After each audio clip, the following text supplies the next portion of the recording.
The Mets are a runaway train. I'm telling you right now, Mets in 6. I don't care about no Shohei, Yamamoto, Yoshinobu. I don't care who it is. Motorola, whoever's on that team, it doesn't matter. It doesn't matter. Mookie Betts, I don't care who it is. Runaway train, Mets in 6. It's Queens. It's Queens all day long. That's what I'm saying. I don't care. I don't really care. You understand that Queens is here. It's our time. Subway Series. I don't care who's there. Tigers, Yankees, it don't matter. It don't matter. Mets, Queens. Yo, Beth, that shit crazy.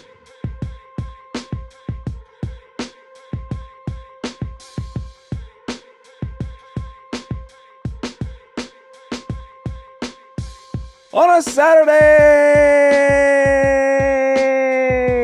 Welcome to the All Even Podcast. My name is Barry Grant Jr. You can catch the show on Instagram and TikTok or X.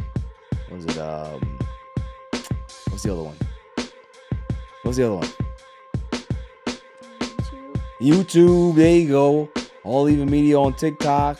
All Even Podcast on Instagram. All Even Podcast on X. You can listen to the show on Podbean as well as Apple Podcasts, Spotify, iHeartRadio. I'm all over the place. Trust me, go to YouTube, though. Hit that subscribe button. Doesn't cost a thing. Like, share, and subscribe. Tell a friend that the page is growing. Mr. 10K is about to be 11K very, very soon. If you guys participate and hit that bell. Claw's not here. Claw is very busy today. Shouts to Claw. Jimmy doesn't feel too well, so the super intern is not here, but I know who is here. Silent Assassin. What's up? A lot. All right? A lot. You know, first off, how are you doing? Good. How's your week? Very exciting. Well, I don't want to, we're not going to talk about the other stuff. We want to hear about the other stuff, not the other stuff. Anything else? No. No? Just kind of waiting. Mm-hmm. For what's next, obviously, because we're all Mets fans and Queens is in the building. You know what I mean? So lots to talk about there, but before we get there, obviously, there's some other stuff we have to talk about, some other baseball news. Machado, I want to talk about the Machado incident a little bit. Who's going to win game 5 between the Padres and the Dodgers? They are playing right now. Dodgers are up 1-0. We are recording on a Friday night. Some NFL news, obviously. Jets watch. There's some big changes with the Jets. New coach, new system. Is Aaron Rodgers to blame? A lot of people are saying yes. I'm not going so far, and I'm going to go ahead and talk about what I think. Russell Wilson is activated for the Pittsburgh Steelers, and I have a different spin on this. I've been very critical of the man for weeks. I'm going to give him a pass today. Week 6 predictions, Thursday Night Football, obviously. My irrelevant news of the week, and then the greatest segment on the planet, Dummy of the Week. Dummy, yeah. Now, obviously, we want to give a shout out to all those that were affected by the hurricane. Hurricane Milton ripped through Florida and just left devastation in its wake. The tornadoes. So many people lost homes. There's a lot of people that lost their lives as well. Thoughts and prayers go out to the families. The Rays roof gone. First off, it's a tarp anyway. How you gonna put a tarp? That's how you know how cheap they are, right? Put a real damn ceiling on the thing. Like, what are we doing? Tarp? Yeah, I was seeing comments. I thought it was like a joke. And Yeah. so I saw the video of that thing ripped off, like blowing in the wind. It's just easy. I'm like, what the hell? Like, you're a multi-million-dollar business and you got fabric cloth on the top of Yeah. your stadium. What are you doing? Yeah. This is nuts. Especially too, like they have it because obviously it's a big hurricane area. Yeah. And now you have it to like house some first responders and Right. stuff. Now you can't do it. Yeah, they had to move everything. It's just stupid. They would be you know what? They might be my dummy of the week. I don't know. I just let the cat out of the bag right now. They might be. But yeah, I had family down there, and everybody's safe and well. But there's a lot of people that lost a lot, and hopefully they take the proper precautions and the steps to be able to get that assistance that they need. But yeah, it's been a very, very interesting week in regards to that, in regards to sports. It's a weird transition, but I mean, obviously this is a sports show, so we have to talk about it. But before I do that, like I said, shouts to all the families that were affected. Hopefully you get on your feet soon. Everybody that's been affected by this hurricane season that's been crazy. Hang in there, and I'm sure everything at some point will get better. There's always a light after the darkness, so keep your heads up. I don't even know what to say. I don't know what to say. There's no off-topic conversations we're having today, Silent Assassin. We're going straight into it. I've been from Queens my whole life. I've seen the Mets in the World Series. I've seen them in 2000. I've seen them in 2015. I've seen them get very close in 06. 06 was, everybody thought 06 was our year. How good that team was. And Adam Wainwright, Mr. Rookie at the time, and who else was it? Yadier Molina had other businesses. They had other plans for us. We didn't win. 2015 was a good year. Very good year. A lot of special things happened. Cespedes, you had the pitching arms. Everybody was there. Daniel Murphy run. All that was great. This season, though, very different. This was a season that I didn't have any expectations. I've said this before. Young team, don't know what to expect. David Stearns is coming in here. I had a rant. Like, who the hell is all these players that they bringing in here? All these garbage and bargain bazaar players. I don't know who the hell these guys are. David Stearns had a plan, though. He knew, because they asked him, hey, Mr. Stearns, do you think this is a playoff team? This is exactly what it is, a playoff team. I'll put this team together. Bryce looking at me like, this guy's crazy. It's nuts. I had my rant in June because the season was over. 11 games under 500. It was over. They couldn't score any runs. Mendoza looked like he didn't know what the hell he was doing. We was upset. And then the Grimace thing happened. You see him right there, right? And I don't know. I don't know what happened. Vientos went from being lost last season to finding his groove. I just want to say this. Brett Beatty, China is where you're going. You'll never see the light of day in the major leagues. Not for the Mets. Okay? You better, whatever you see going on right now, you know that China's calling. Okay? You're not going to be here. And he packed it up. He figured it out. Alvarez got hurt. He was supposed to have a big year. Didn't have a big year, but he stuck with it. And, was just a consummate teammate. Pete Alonso had a rough year. But stick with it. Francisco Lindor, just shy of 30-30 again, but what a season he had. They made the playoffs, and I haven't watched the game since that rant. I refuse to. I'm not going to do it. We got to keep it going. But man, when they made the playoffs and everybody's like, oh, Phillies are going to wipe the floor with them. What did I say last week? So I said, look, we're going to beat the hell out of those Phillies, and we're going to get to the NLCS. And man, oh man, did they do that. Phillies have a shot. They won that one game of that walk-off. Shouldn't have won none. We should have swept the hell out of them. It's beautiful. This might be the most entertaining season I've ever experienced. So many ebbs and flows of emotions. No expectation. You get excited. They let you down. You're done with the team. You're watching from afar. They get hot. Now it's like, what is happening? What's happening? So if you want to say something, I got nothing right now. I got to recover.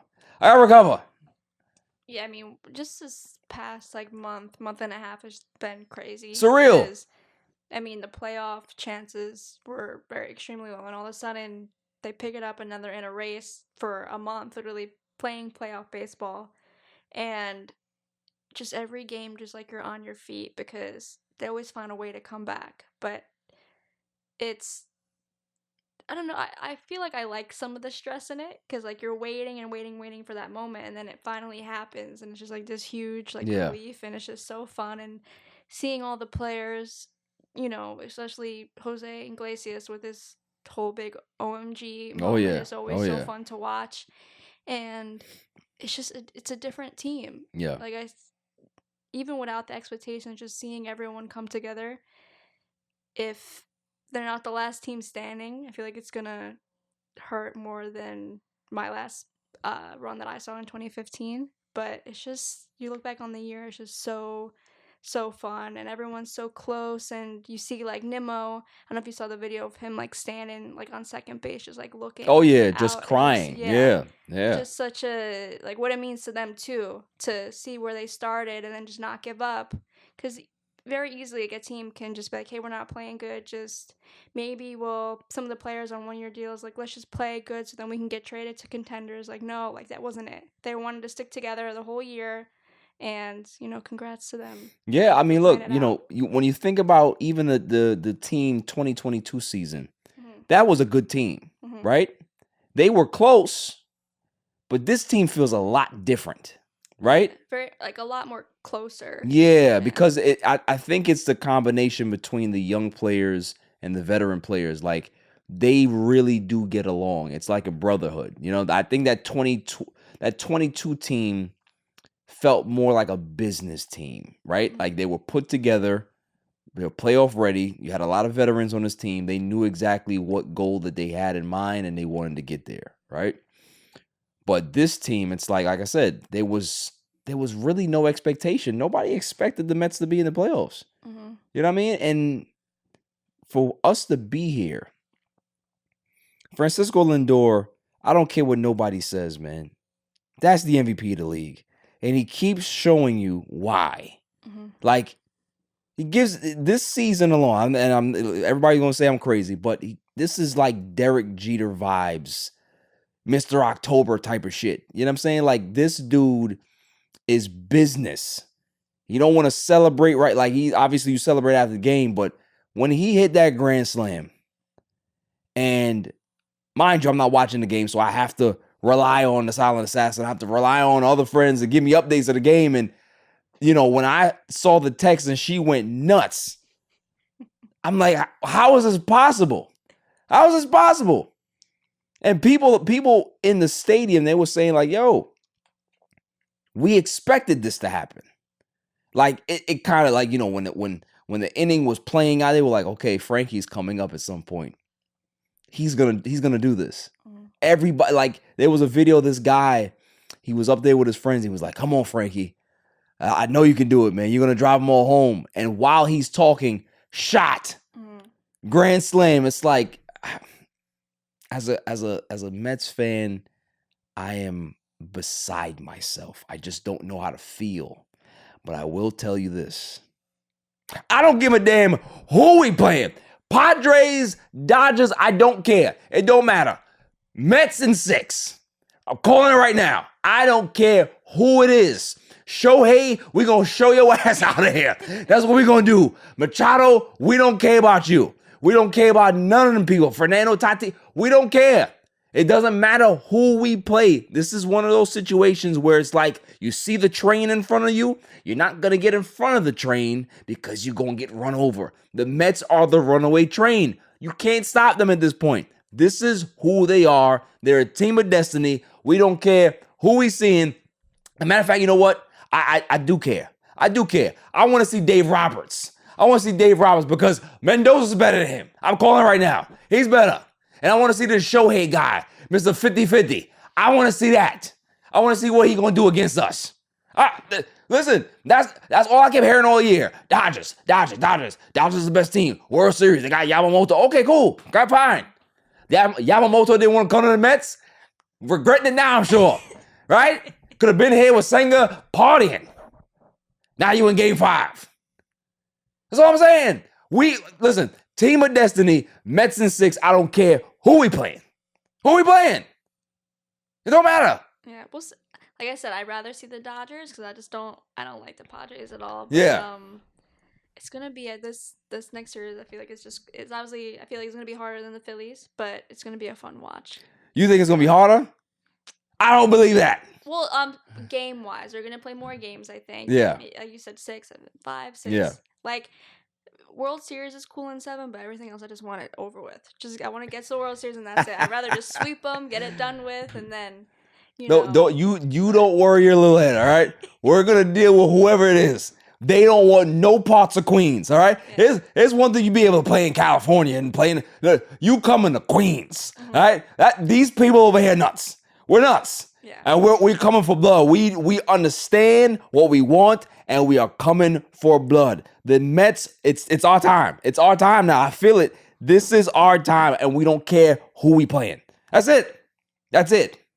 I wanted to have this discussion. And shouts to the Yankees because they advanced as well to, what was the last time they've been in the ALCS? Was it a couple of years ago? They beat the Royals. They advance. But I wanted to have this conversation. I know a lot of Yankee fans. And I was talking to one of my good friends. He's an older gentleman, though. Like, he's, in his late 60s, and he's seen a lot of baseball, right? And I congratulated him on the Yankees advancing. He said something very, very interesting to me, though. He said, yeah, I don't really care much about the Yankees advancing. He said, I'm a fan. I wish them success. But I'm more invested in the Mets. So I said to him, why? The Mets are more fun. And I stepped back and I said, it's an interesting conversation to have for a podcast, right? So I see that there's this dynamic, and I heard this again. There was this guy that made a video and said that he's a Yankee fan, but he's jealous of the Mets because it looks like they're having so much fun. And he wants that. Like, as Met fans, we are a flawed bunch, right? We're very emotional. When our teams are winning, we get behind them and then some. Because we see so much losing that when we do win, it's like, oh, man. It's like that Major League movie, right? The Indians suck, now they're not, and you ride the wave. But for the Yankees, they're always good, right? They're always, contending for playoff spots and division titles and, but there's this aura around this team. They are very boring. Mm-hmm. And I don't know if it's the players, because I don't think the players are boring people. I just believe that the business-like mentality that they have kind of puts a sour note on guys that really want to show their emotions. Like a guy like Aaron Judge, right? Gives me Derek Jeter vibes, so you're not really going to get much out of him. Soto's different, though. Soto's a very emotional guy. Mm-hmm. And to be a Yankee, it's very hard for you to be able to show that. And the fans as well, like, I saw an outpour of videos, reaction videos for the Mets. People are going crazy. Everybody's going nuts. Didn't really see that for the Yankees. They advanced, but it's like they expect it. And it's like there's no real high there. And that's unfortunate as a fan. Like, I think that no matter how good your team is, no matter how good you expect your team to be, there still should be a level of happiness and you're overcome with joy. I don't see that. I don't hear that. I hear that with Mets fans, though. And I can understand why a Yankee fan standing on the outside can be jealous of that, because it's like, man, that's how I envision baseball to be. Not this fucking But no, well, you got to shave your beard and cut your hair and all this. Fuck all that. This is baseball. Like, you know what I mean? I remember the idiots, the Boston Red Sox that year when they won the World Series. That was a fun team to watch. Bunch of misfits put together and they won a World Series. That's baseball. Baseball's always been this wonky sport where guys are very superstitious. They'll, blonde their hair. They'll shave their mustache. They'll grow a mustache. They'll grow a playoff beard. Like something. They won't change their socks. Something wonky. But if you're the Yankees, you can't do that. You gotta make sure nobody cares about that. They're like the San Antonio Spurs when they were winning championships in the NBA. Just boring. Who cares? You know what I mean? Like, have some personality, man. We share a city. You know what I mean? I'm sure the Yankee players, after they celebrated, it's like, man, this sucks. Like, all these fans are just like buttoned up. It's just bad. I talked to one of my Yankee fans friends, they were just like, oh yeah, well, we expected. I'm just like, you're just a pompous jackass. Why can't you just be over the moon of how successful your team is right now? Just be happy. I am. We're playing with house money right now. That's the thing with Mets. I don't care what happens at this point. Yeah, I believe they're going to win the World Series. I believe that. But we playing with house money. There's no pressure on us. There's pressure on the Dodgers and Padres and the Yankees. There's no pressure on us. We're not supposed to be here. We're like that we're like that delinquent family member that comes to stay and we're just here now. We play with house money. We are what's the term? I'm trying to think about it. It's squatters. We are the playoff squatters. You can't get us out. We can't. We are here to stay. That's it.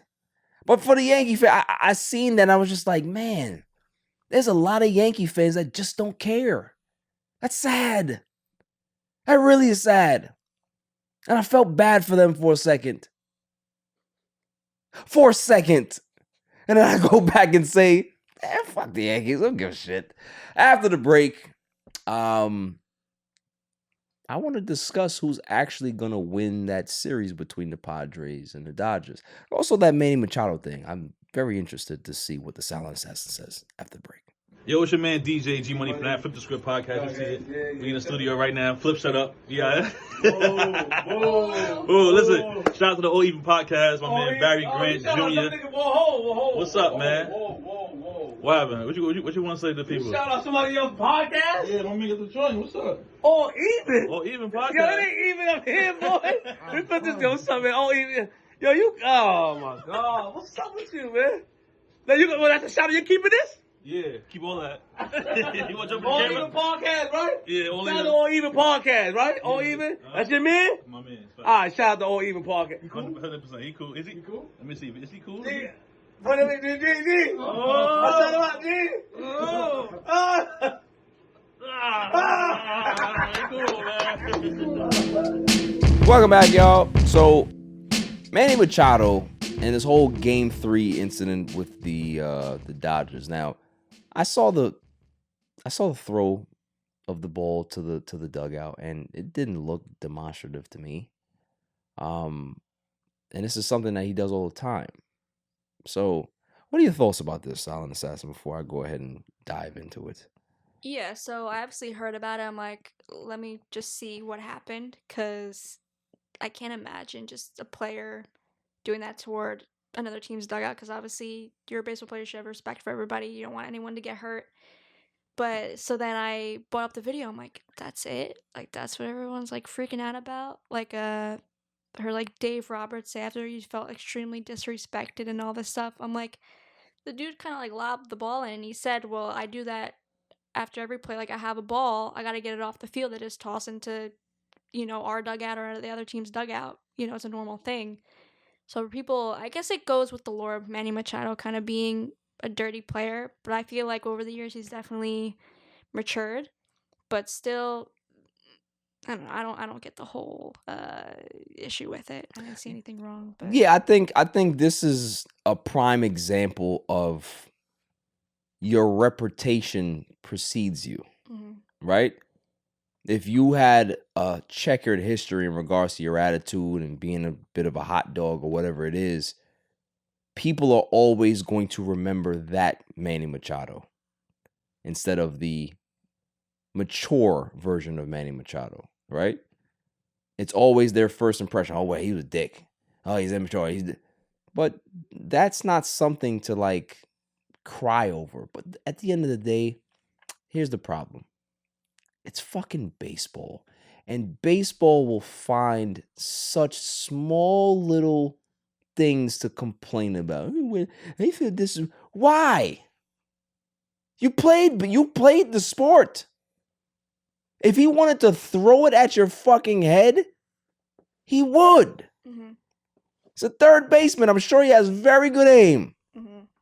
So for you to feel disrespected, this is something that he does all the time.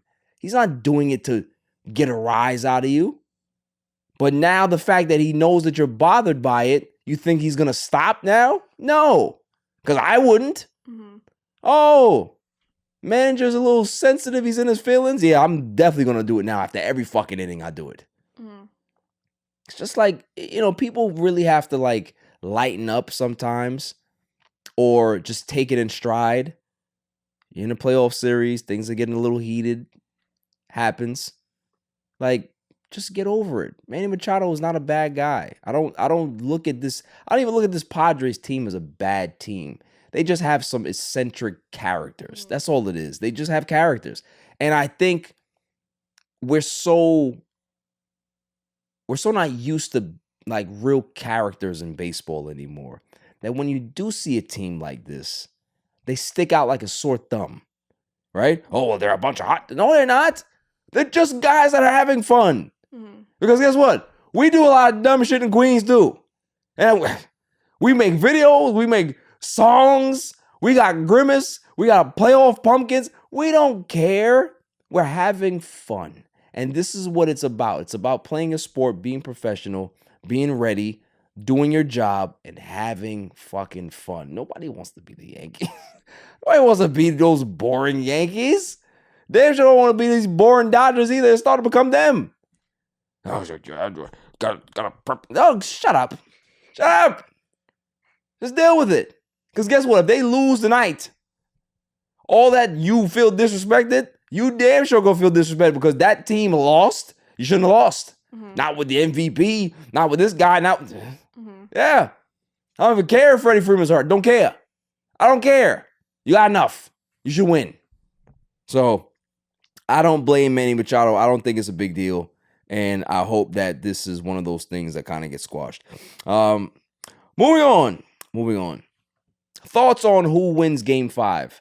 I think, we were talking off pod and you said that the fact that Freddie Freeman is banged up, they have a lot of, their pitching is not that consistent right now. It doesn't look that great. Padres are the more balanced team. Although they have injuries on their side as well. Musgrove was out or whatever it is. So, who do you think wins the game? Going to the night, I was gonna say Padres.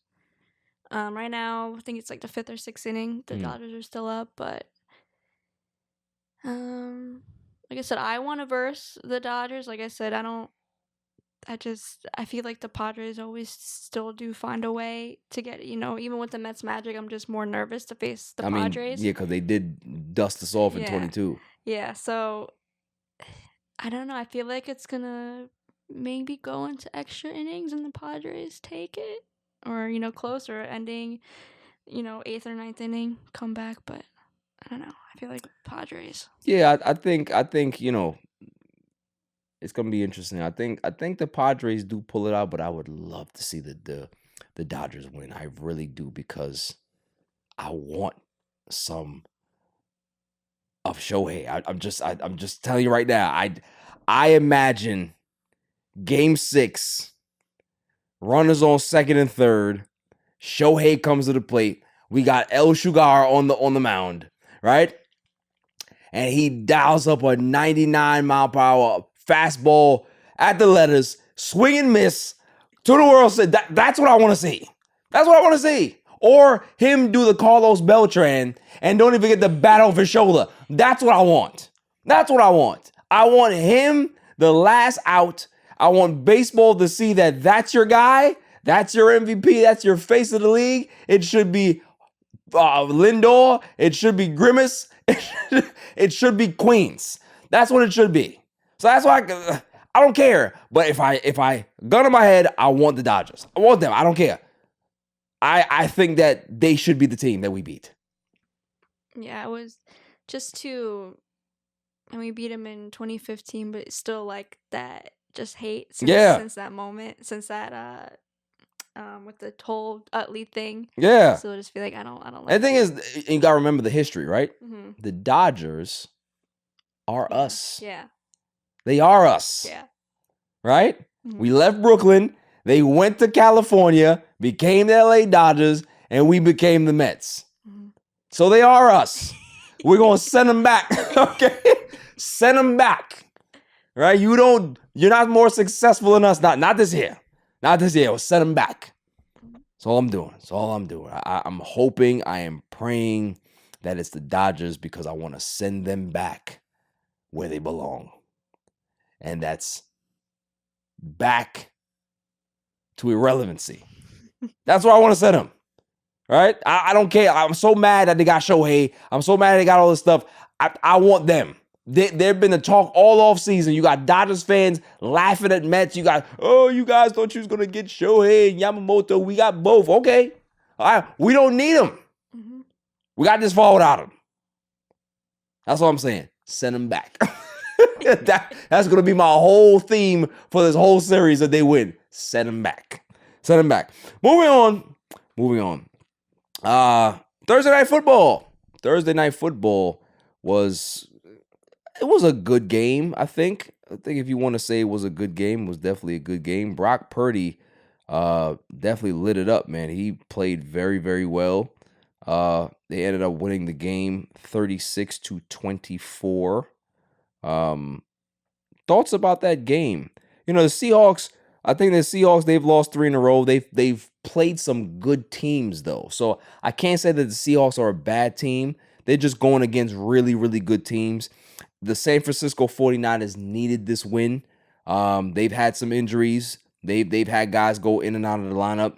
But Brock Purdy was amazing. 255 yards, 3 touchdowns, QBR of 90. The running game, they just know how to find guys and just plug and play. It's just ridiculous. Jordan Mason had 73 yards. They had this guy, Garendo. He had 99 yards. He had a long of 76. Like, where do they find these guys? Deebo Samuel broke out. 3 catches, 102 yards on a touchdown. George Kittle, 2 touchdowns. So, they have so much talent on their team that it's like you think that they're down. They find some guy off the street, and he goes ahead and produces. So that's really a testament to Kyle Shanahan's system, is that he's designed a system that anybody can be able to flourish in. Not saying that you don't need any superstars, but if you can be able to get guys to be able to plug and play and fill a role for a time being and still get high-level production, I mean, what else can you ask for a team and a coaching staff? So, the 49ers are still a dangerous team. They're one of the highest paid teams in regards to individual contracts, so they need to win. They need to get to the Super Bowl. They have to succeed, because if they don't, I don't want to see what this team is going to look like next year or the year after that, because they're gonna be in cap hell. They're definitely going to be in cap hell, and they're going to have to figure it out. So I think it's all or nothing for them this year, but Brock Purdy looks amazing. I think it's going to be time for him to get paid very, very soon. They might not have a choice but to pay him, possibly Dak money. He might get Dak money, or a little over 2 or whatever it is. He may just deserve it. Kid's playing the Super Bowl. He's been playing good. He's a mistake-free type of quarterback. Just really, really solid, man. So shouts to the 49ers. I can't stand them, but I have to give them respect today. Moving on. Russell Wilson is activated for the Pittsburgh Steelers for the first time this season. He's dealt with I think it was a calf strain or a hamstring thing. And the fact that Justin Fields has played the quarterback position, hasn't played it terribly, but he also hasn't been phenomenal either, right? So if he was doing his job, I don't think that Wilson would have a shot to come back. So let's go ahead and just look at his stats right now, because I don't think that he's playing too bad, but at the same time, I think they're going to need more out of their quarterback position. So right now, Justin Fields, he has 5 touchdowns to 1 interception, which is really, really good. Completion percentage is 67.6, so that's 68%. A little under 1,000 yards passing. He's not bad. He's not bad. I think he's really shown some maturity here. His QBR is 48. That can be improved, but his quarterback rating is the highest it's ever been, 97.1. So the kid is making strides in regards to being better, learning under Mike Tomlin, doing exactly what they need to do. But I think they need a little bit more. I don't know if Russell Wilson is the one to be able to give it to him. I don't know what he has left, but I think at this point, Mike Tomlin has to try and see what he can be able to get out of him. He knows what Justin Fields is. And not saying that Justin Fields is not going to be able to be better, but we also know that Russell Wilson can be able to add a different dynamic to the offense as well. Maybe be able to unlock a George Pickens that he's been struggling a lot. People have been making fun of him in regards to him being this diva guy and not really the premier receiver that he should be at this point. So I'm curious to see it because I need Russell Wilson to play. I made a bet with Bryson, and I'm losing the bet right now. I need him to start playing. But nah, outside of that, though, I think Wilson, it may be time to give him a look and see what happens. But is he going to get the look? I don't know. Moving on to Jets Watch. There's no Claw. Shouts to Claw. I'm going to do this in your honor, sir. Jets have made significant changes and also changes that are kind of like unprecedented. You never really seen a coach get fired this early in the season and a team actually make the playoffs and, kind of turn it around. So what are my thoughts? When I heard the news about Robert Saleh getting fired, did it shock me? No, it didn't shock me because I expected it. Because on the show last week, I said that they need to make a decision quickly on Robert Saleh. He's on the hot seat. He deserves to be on the hot seat because he's been a terrible coach since he's been there. 20-36 record. His motivational skills are not there. His game management, his clock management, all of these things have been poor under his tutelage. The quarterback position has been bad. There's been a lot of mistakes that he's made since he's been the head coach. And it didn't shock me, but I'm hearing a lot of feedback or pushback and realize, the Jets are a mess. They're a dumpster fire. You can't do things like this and be able to have any success, blah, blah, blah. And I'm just like, not necessarily true. Not necessarily true. You can be able to find success. It just depends on the guy that you actually put in place. Who is the new coach? What is the new system? How are the players going to buy in? Those are the things that are very, very important. So the fact that Jeff Ulbrich is now the head coach, I like Jeff. I think that he has the type of leadership and the type of personality that can be able to right the ship. The shocking part to me is I thought that they were going to give it to Hackett. They didn't give it to Hackett. They actually demoted his ass. They said, I know you here because you're man, but you got to go somewhere else. So we're going to strip you of your play calling duties, and Todd Downing is going to be the guy. So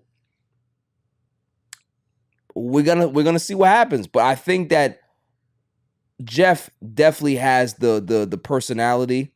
He knows exactly what he needs to do. He's seen this team up front. He knows the mistakes that Robert Saleh has made, and he knows what he wants to do. The fact that he's going with pretty much an unproven play caller, that tells me that he's been doing his homework. Like, he's been waiting for a chance. He's been waiting for this opportunity. And who knows? Maybe Woody Johnson probably gave Jeff the heads up maybe 2 months ago. Like, yo, bro, I ain't gonna lie to you. I'm about to fire him. So get your staff in place. Get your man. Because Hackett, he about to go too. So if you got him, if you got somebody, let me know. I'll hire them right now. And we kind of push it under the table. You know what I'm saying? Because the fact that he just, as soon as he got hired, he's like, I already, hey, yeah, new head coach. That Hackett guy, he's out of here. Okay? I got my own guy. Hackett's probably like, God damn, I didn't even get a chance to even talk to you. Yeah, that's the way you do it. Bring in your own staff, have your own identity for this team. Now, here's a question that I'd like to post. Is it Aaron Rodgers' fault? No, you can't put all the blame on Aaron Rodgers. You can put some of it on Aaron Rodgers in regards to his play, how inconsistent his play has been. The fact that he's injured, you can't put that on him. The offensive line has played poorly. You can't put that on him. But he needs to find a way to step up as a leader, galvanize this team, and make sure that they know that it's business time.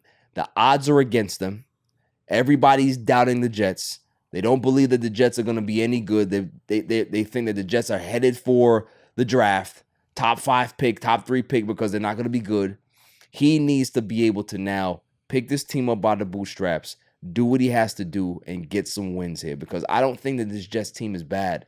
I think that they've underperformed. Sauce Gardner has underperformed. Breece Hall underperformed. Allen has underperformed. Alan Lazard. You got Mike Williams who in and out of the lineup. There's so many guys that they have that can be able to start making plays, and they need those guys to start making plays. Go get a Devontae Adams. Do that. Shake this team up.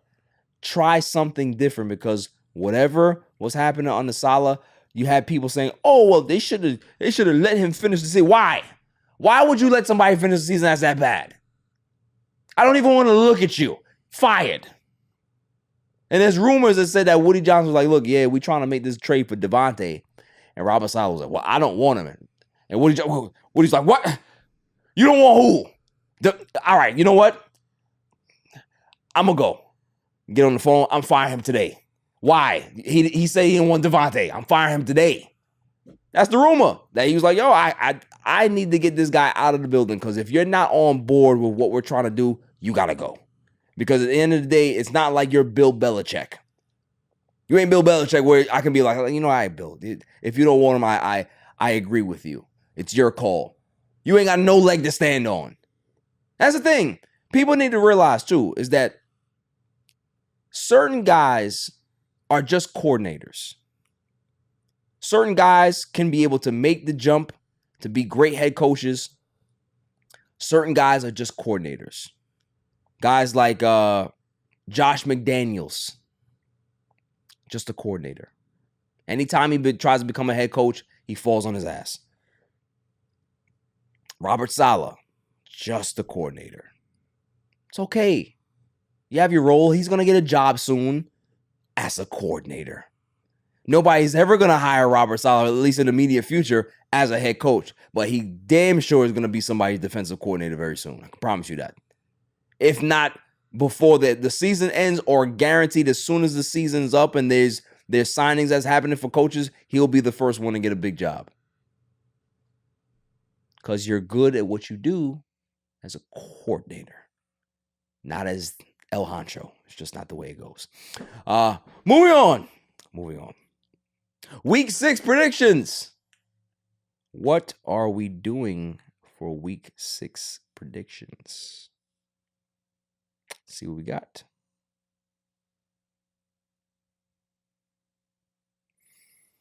First game on the docket, we got Jaguars and Bears playing in London. London games. Jaguars are 1-4. Bears are 3-2. The spread is -1 for the Bears. Give me the Bears because Caleb Williams played really well last week. Played his ass off. The Bears look pretty good. They have some weapons. They got some guys on that team, man. And I am not into BoJack Horseman. I just don't think he's good. I don't think he's good. And I'm not gonna root for him. Because he's been an average quarterback since he's been in the league. They say that this guy was supposed to be the next Peyton Manning. Where? I don't see it. So, yeah, I got the Bears winning this game.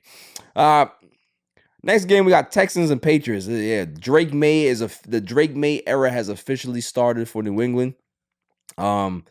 Texans look really, really good, 4-1. They are -6.5 on the road. Give me the Texans and give me the Texans big in this game. Commanders and Ravens. This is going to be a doozy. Two good teams, two good quarterbacks. They've been comparing Jaden Daniels to Lamar Jackson, and Jaden Daniels like, yo, no disrespect to Lamar, but I want to be the next Jaden Daniels. I don't give a damn about being somebody else. I'm no typecast. I'm me. I like that. You know what I mean? He ain't no carbon copy of nothing. Ravens are -6.5 at home. Ravens are playing really good, man. Derrick Henry is just a problem. Like, a guy that big should not be running that fast. It just doesn't make sense. Because, like, once he gets past the second level, he's gone. Like, people can't catch him. He's like 280 pounds. You can't catch him. Yeah, just seeing him, like, even like his belly shirt. Yeah. He's huge. Mowing down everybody. He's an intimidating man. He is. Yeah. He is. If I was a cornerback, I'm like, you want me to tackle who? No, I'm not doing that. I'll fake a neck injury. I got concussion. I'm blue 10, please. That's where I'm going. Yeah, I got the Ravens winning this game. Browns and Eagles. Browns are in a bad state. They look horrible. Quarterback looks horrible. Man, let me tell you something about what's his name? Deshaun Watson. You may need to figure out a way to go back to get you something legally. Like, don't do no creep shit, but like figure it out. Because since they did this whole stripping of the massages, like he's just, it's like Samson. They cut his hair and he don't know what to do. He's bad. This is probably the worst NFL contract in history. And of course the Browns are the ones that did it. Baker Mayfield's looking at them like, you did it. You kicked me out the door. You want him. So sit in your grave. You dug it for yourself, so sit in it. I'm not rooting for the damn Eagles, but they're going to win the game. They're going to win the game by default because the Browns are that bad. Yeah. Moving on. Cardinals and Packers. I like the Packers. Jordan Love is back, -5 at home. Give me Green Bay, but man, that kid Marvin Harrison Jr. is special. He really is. I like watching him play. Bucks and Saints. Saints are at home. Saints are starting a new quarterback. They're starting a rookie, so we're gonna see how that works. Spencer Rattler is getting the start for the Saints against the Bucks. I don't think that's gonna end well. I got the Bucks winning this game. They're on the road. Next game on the docket, we got Colts and Titans. Titans are at home. They are -2.5 at home. Colts are the better team. I'm going Colts here because the Titans, Will Levis just doesn't look good. They're trying to figure it out. They're in a transition type of situation right now. So, but in any given Sunday, somebody can look good.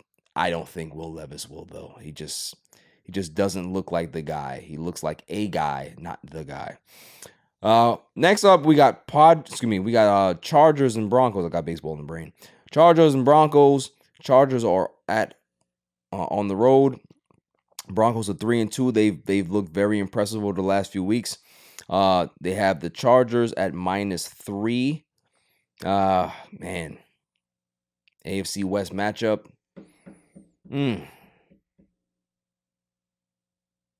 Yeah, I'm going Chargers. I think the Chargers with Justin Herbert, I think they're going to have just a little bit more. Bo Nix Bo Nix is not that good, but he's also not that bad. He's very hot and cold. He has some talent, but he also makes a lot of dumb mistakes. But he's also a rookie. So all of those things you have to factor in. The fact that Sean Payton is over there, he's the offensive guru. He's done a lot of things to make that offense look a lot better. You got Williams, Javonte Williams. He's actually getting it going in regards to running the football. So if they can get the ground game going, that offense is going to look a lot better. So, I'm talking of the Broncos, but I just think the Chargers have too much to lose, and they're going to be able to win that game.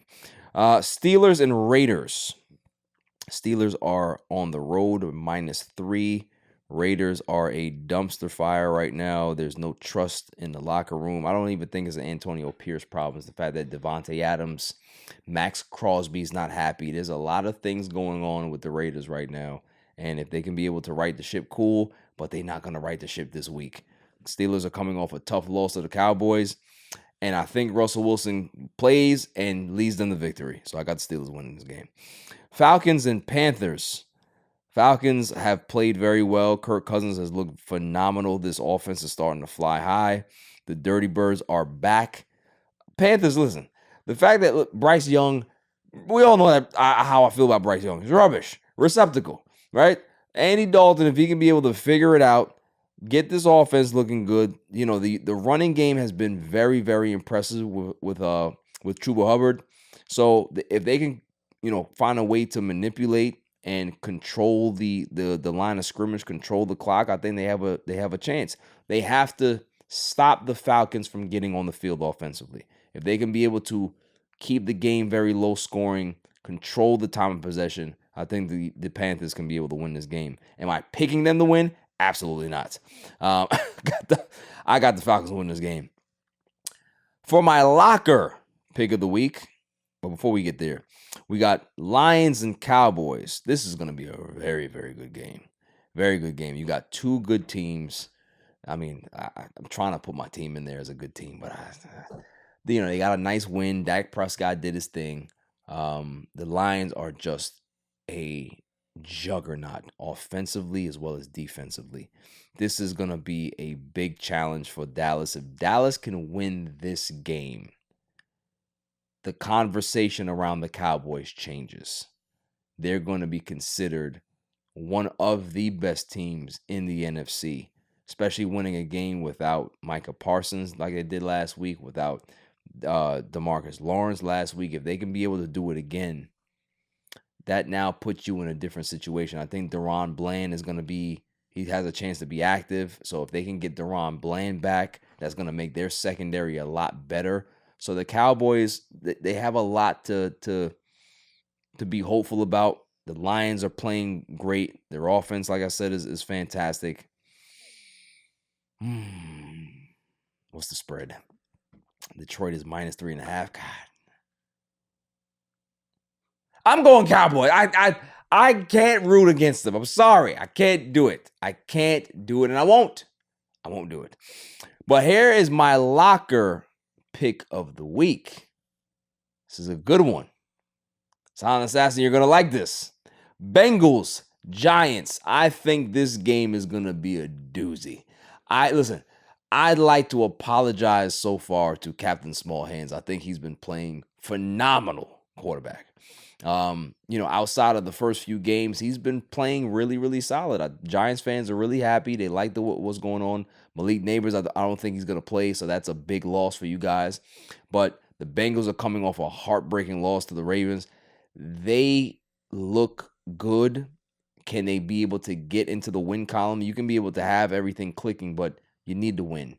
Joe Burrow is doing everything he possibly can to get this team to win games, and it's not on him. It's the offensive line. It's the defense. They got to get stops. They got to find ways. But this is my locker pick of the week. I do believe that this team, the Bengals, they're going to figure it out. I got the Bengals winning this game. Money line, take it. And if you want to go ahead and put some locker bets in there, obviously, I see 2 touchdowns by Daniel Jones. Interception by Daniel Jones.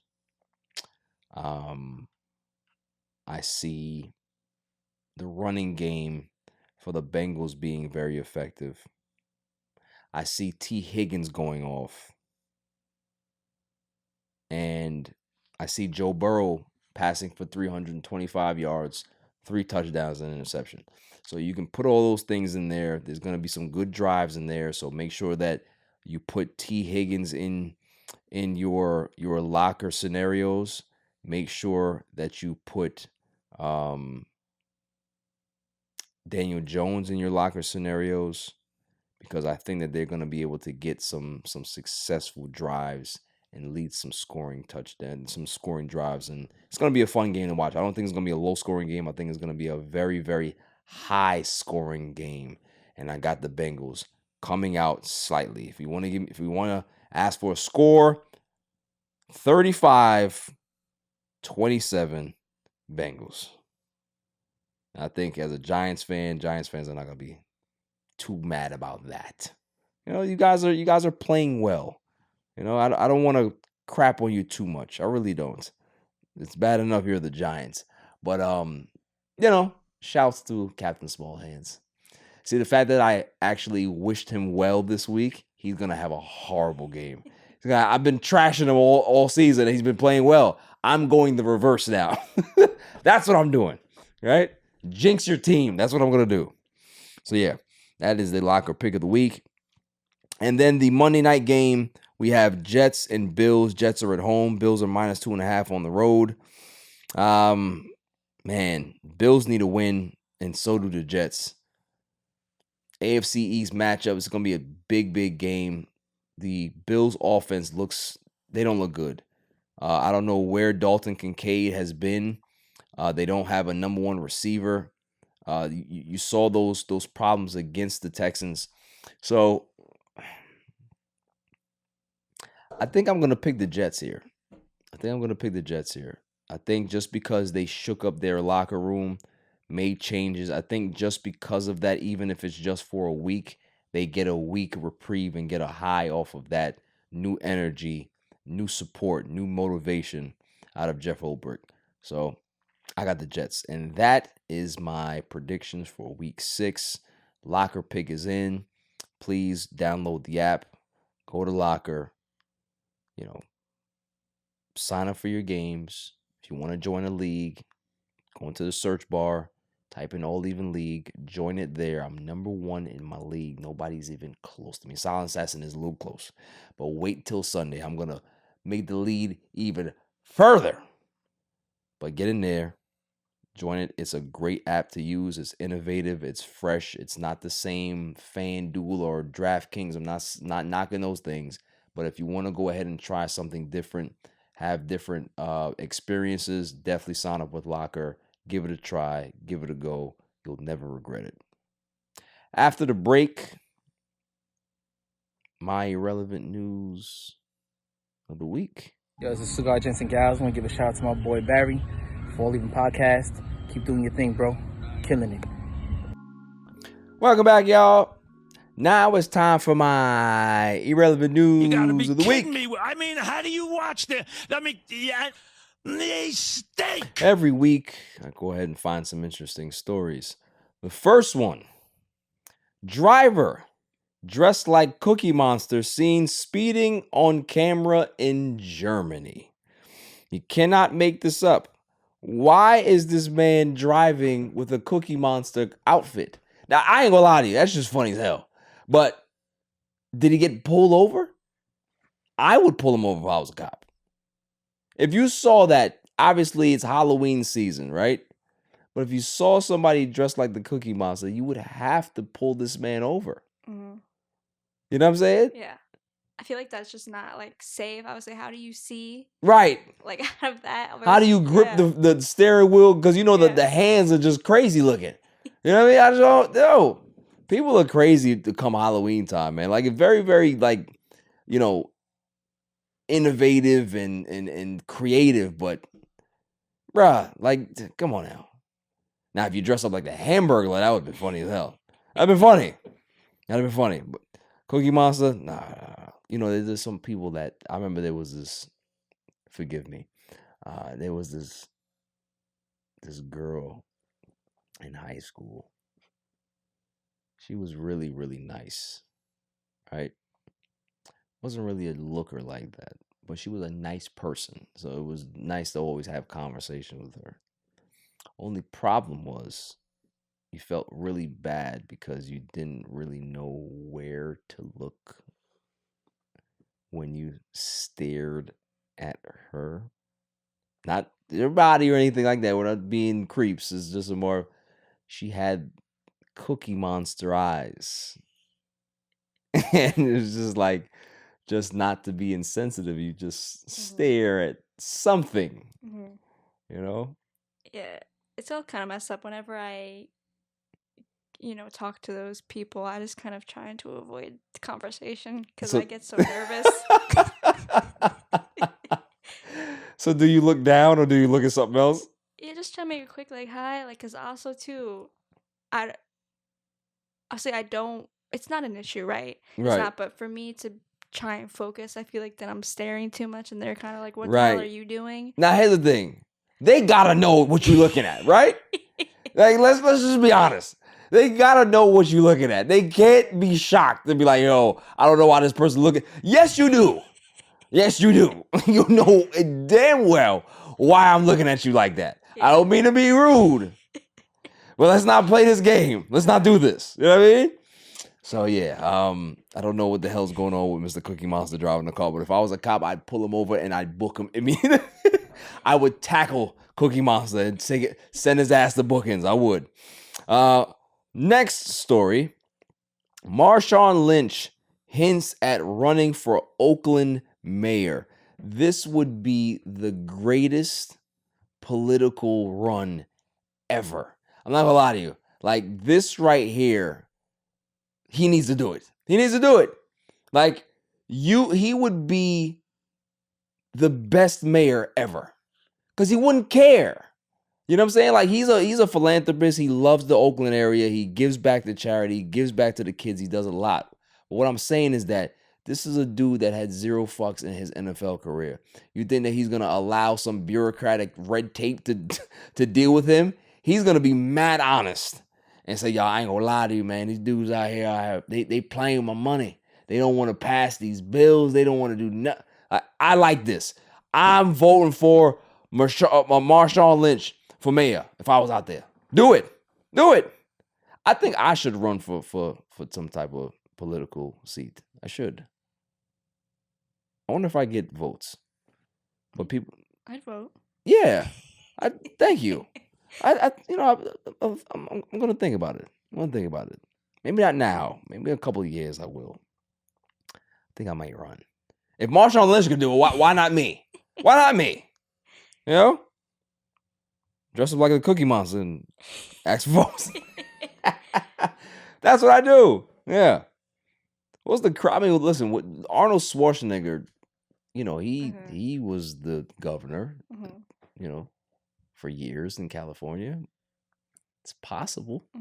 Anything is possible when you have the orange man from outer space that has been president and is running again. Is very close.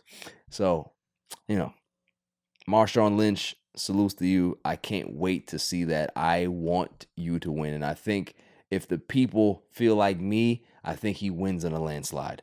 Just because of his name, just because of who he is, just because of what he's done for the Oakland area. I think that's a slam dunk, home run, touchdown, whatever the hell you want to call it. So yeah, vote for him. I'm doing it.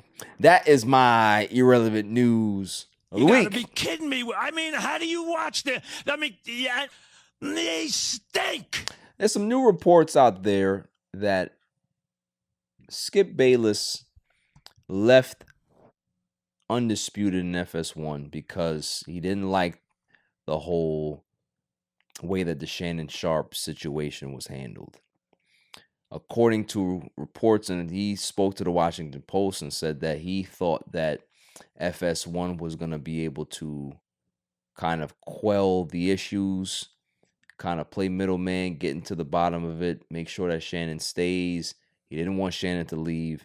They apparently kind of got him out the door.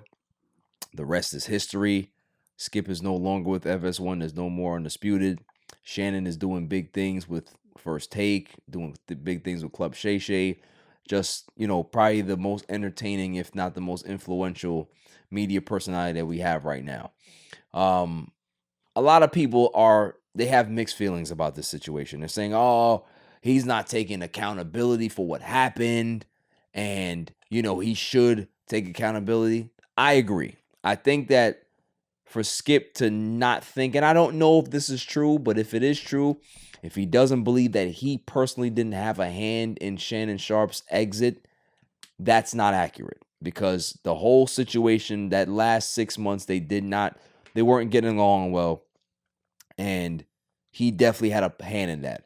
Am I going to say he had the entire hand? No.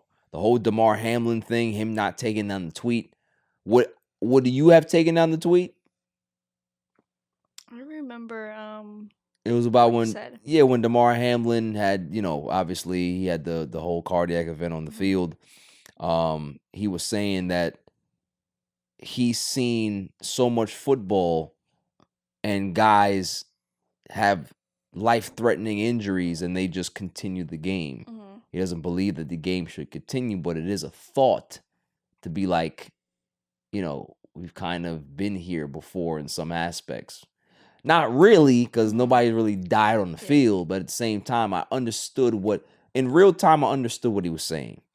And, Shannon wanted him to take down the tweet. He didn't want to take down the tweet because, that's how Skip is. He's very stubborn. Shannon believed that it hurt the brand and he didn't like that. And so I get that. So there's things that Skip definitely contributed to the exit.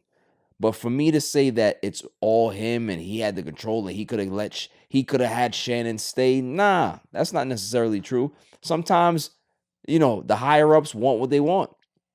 Skip wasn't the end all be all. He had bosses. He had people that made the decisions.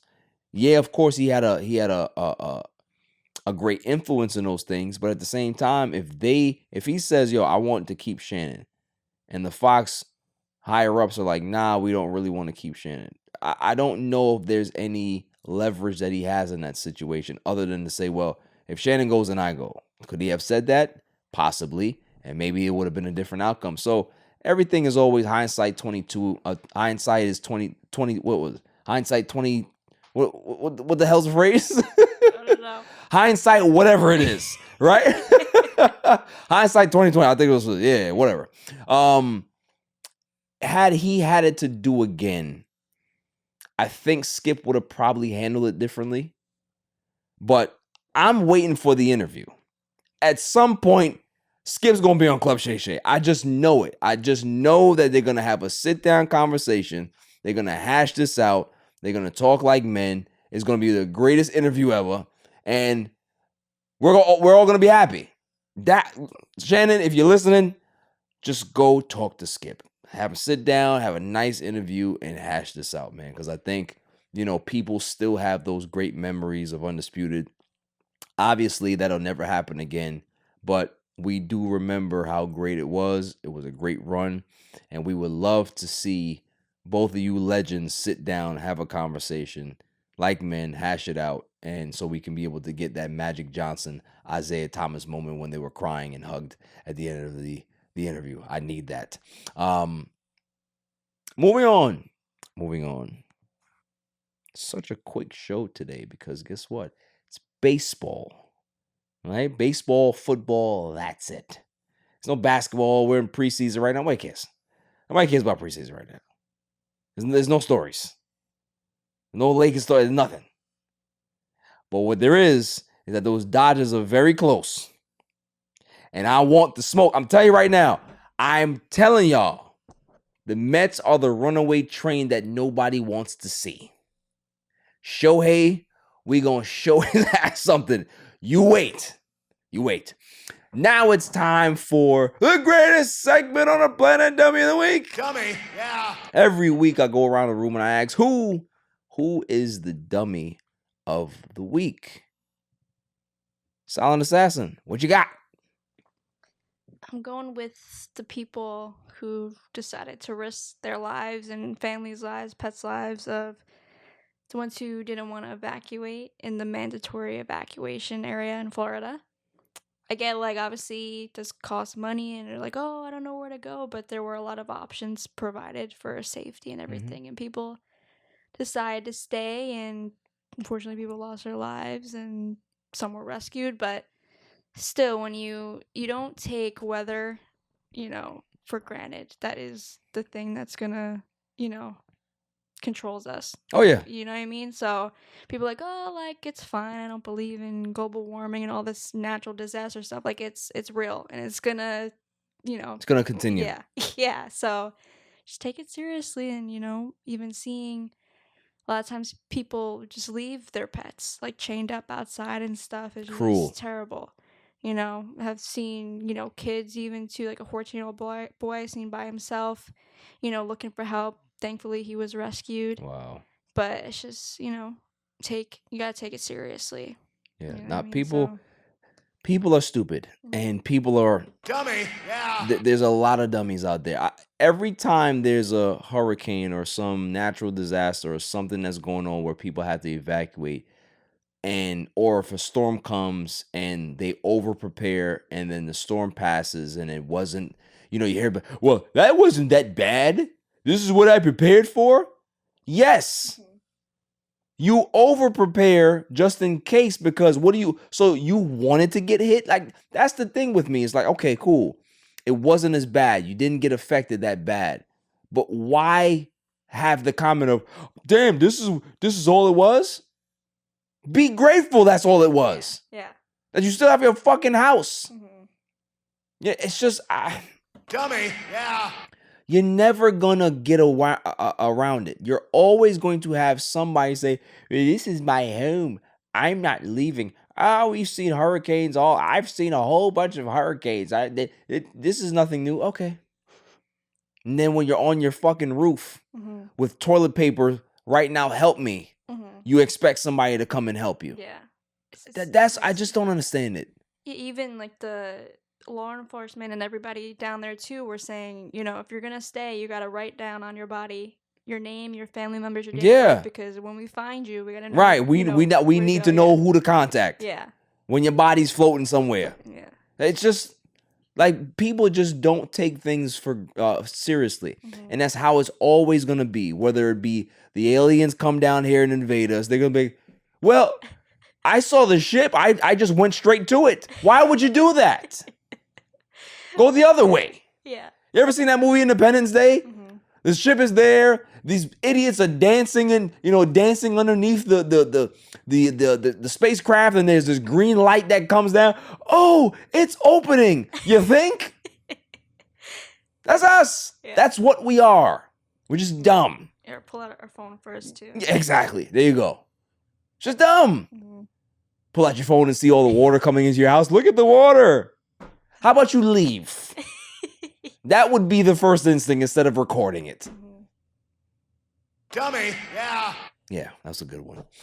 I have one for myself, and it's something that we were talking about before, but it's actually a person that I'm coming after. May I have the drum roll, please? And the winner for Dummy of the Week, Ken Rosenthal. Ken Rosenthal gets my Dummy. Yeah. the baseball analyst, the baseball commentator, the baseball writer, whatever you want to call him. Well, for some reason, he does not like the San Diego Padres. Calls them names. And the Padres went ahead and took matters into their own hands. They banned this man from any access to their locker room because of all the bad stuff that he was saying about them. So I want to go ahead and pull up this story here. So, Mr. Rosenthal described Machado lightly throwing the ball into the Dodgers dugout during a heated game as a punkish response and dubbed it as the sinister sling. I watched it. You watched it. Many people watch this. Sinister Sling. This is why some people have a problem with baseball, because of idiots like Ken Rosenthal that will go ahead and say dumb shit like this. This is not the Black Sox scandal. This is nothing. This is not A-Rod grabbing what who did he throw down again in the fight with the Yankees and the Red Sox? Who did he throw? No, I mean Pedro. Pedro threw down what's my man's name? I can't remember, man. But yeah, that was a bad scene, right? This is nothing. So what are we talking about here? It gets worse from there. He goes ahead and calls Fernando Tatis a smiling, dancing peacock, and called Jerickson Profar as the kid who pulls the fire alarm at school and then asks, who me? Like, for whatever reason, he has this notion or this mindset or this opinion about the San Diego Padres that a lot of people, I do believe, have, right? They have this perception that they're these punks, No, they're not. They're bringing a style and a flavor to the game of baseball that you, sir, want to cover as this boring bullshit sport. This is the problem with baseball, is that this is why it can't crack through the bullshit, because of people like Ken Rosenthal. You got to be buttoned up. You got to make sure that you run to first base. You can't look at home runs. You can't style. You can't do this. You can't wear bright colors. You can't express yourself. This is a sport that these guys have played since they were 4, 5, and 6 years old. They make a lot of money. They have fun doing it. The fans have fun watching them. I, as a Met fan, I don't feel offended by watching the Padres, because my team has a lot of fun as well. You like to see that. It brings joy to you when you see guys having fun on the field. That's why with the NFL, when they go ahead and penalize these guys for touchdown celebrations, it sucks. You want to see guys do touchdown celebrations. Why? Because they come very few and far between. Let them celebrate. It's the same thing with baseball. They have this, you got to put your head down and run to first base. No. I'm going to style on this home run and watch it. I'm going to go ahead and moonwalk to home base, the home plate, after I hit his home run. There's nothing wrong with that. They have to get out of this old way of thinking. And good for the San Diego Padres for go ahead and boycotting interviews. Because when you have people going out there and talking that way about you and your players and all your other teammates, that feels to me as a bit personal, right? It's more of like, okay, I really don't like these guys and here's why, instead of you being an objective journalist. So Ken Rosenthal. Dummy, yeah. For everybody else in baseball that doesn't like the San Diego Padres. Dummy, yeah. For Rob Manfred for just being Rob Manfred. Dummy, yeah. At some point, you need to just put the old scorebooks away or whatever it is, the old baseball adages, and just let the game evolve and let guys be expressive and be themselves. They're not hurting anybody. They're not being punks. They're not jabronis. They're not degenerates. They're not none of that. They're baseball players that enjoy the game and they have their own flash and style to it. So stop being a dick. Dummy, yeah. That's my dummy of the week. It's a PSA this week that I need to really get off my chest. You mentioned it very eloquently with your dummy that people are out there, they still don't care about natural disasters. They'll go ahead and bypass that, and then when they need help, they're gonna go cry for it. Well, we also live in a country where misinformation and disinformation exist, and you have people out there that are telling these poor victims and these poor people in these areas that there's no money for them for FEMA, that there's if they do accept the $750 instant money that they get for immediate needs, that FEMA is going to come and take their homes. And for anybody to fucking believe that it's so sad, because there was a guy that called a radio station. His father-in-law lives in Asheville, North Carolina. Received so much damage to his home. Don't know what's left. He's left with nothing. And refused to apply for FEMA aid. And the reason why this man refused to apply for FEMA aid was because Donald Trump told him that FEMA has no money for him, that they will steal everything from him if he signs up with it. And this man doesn't believe anything that anybody else has to say except Donald Trump. And you go ahead and you lose everything. But you also are begging your son-in-law and your daughter to come help you now because you have nothing. So the person that you soil your allegiance to, that you only believe that this is your king, won't fucking help you. But yet the people that have been in your corner since day one and have been trying to tell you that all of this is lies and bullshit, those are the ones that have to help you now. So for everybody out there that allow the misinformation and disinformation to have you to the point where you're so skeptical of the government that you won't even take the help, and you're willing to destroy your life and not have anything left, I want you to write a letter to Donald J. Trump. And I want you to ask him if he's going to be able to give you that $42,500 that FEMA would be able to give you for the damages for your home. Go ahead and ask him for it and see what happens. At some point, if you don't realize that this man cares nothing about you, and you need to be smart enough to realize that what you're doing to yourself and what you're doing to your life and your loved ones is detrimental, because you're not only putting yourself at risk, but you're putting them in harm's way too, because they have to be able to save you because you're a fucking idiot. How did we get here? It's always been the guys that, had the aluminum hats and they would write letters to the government about stop putting your chips in me and all these things. That's where it ended. You'd have your friends that were conspiracy theorists and you would entertain their conversations and you just move on. You'd have some crazies out there, whatever it is.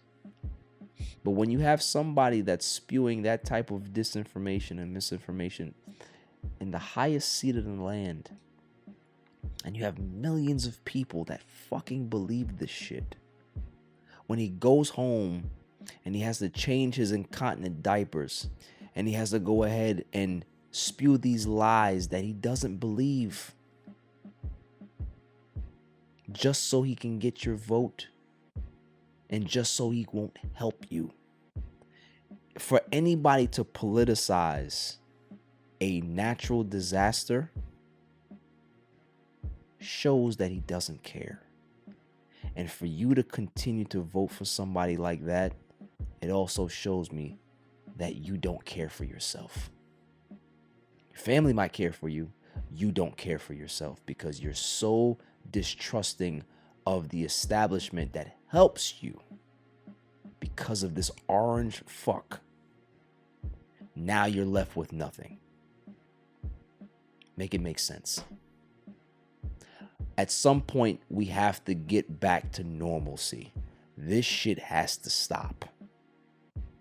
So many people are affected, from the Haitians to now people in disaster zones that don't want to sign up for FEMA because they're listening to this idiot, to the people that don't want to send in mail-in ballots when Donald Trump himself mails in his fucking ballot every election cycle.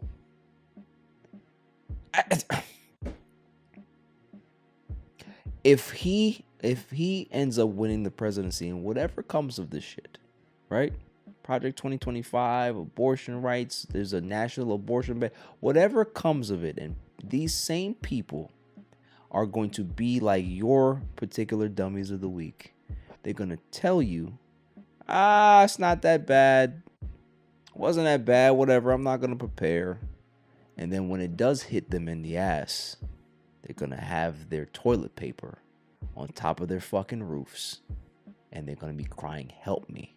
But at this point, there'll be nobody to come help them because the person that you put in power won't do anything to save you. That's my PSA. It's a good show. Real quick, though. I said it before, and I'll say it again. The Mets are a runaway train. I'm telling you right now, Mets in 6. I don't care about no Shohei, Yamamoto, Yoshinobu. I don't care who it is. Motorola, whoever's on that team, it doesn't matter. It doesn't matter. Mookie Betts, I don't care who it is. Runaway train, Mets in 6. It's Queens. It's Queens all day long. That's what I'm saying. I don't care. I don't really care. You understand that Queens is here. It's our time. Subway Series. I don't care who's there. Tigers, Yankees, it don't matter. It don't matter. Mets, Queens. You already know what's going on. You know what I'm saying? Lindor don't get the MVP. They want to give it to Shohei. Why? Because they made the bases bigger? It's nonsense. We're going to show them, though. We're going to show them. Queens. My son is the champ, so get over it.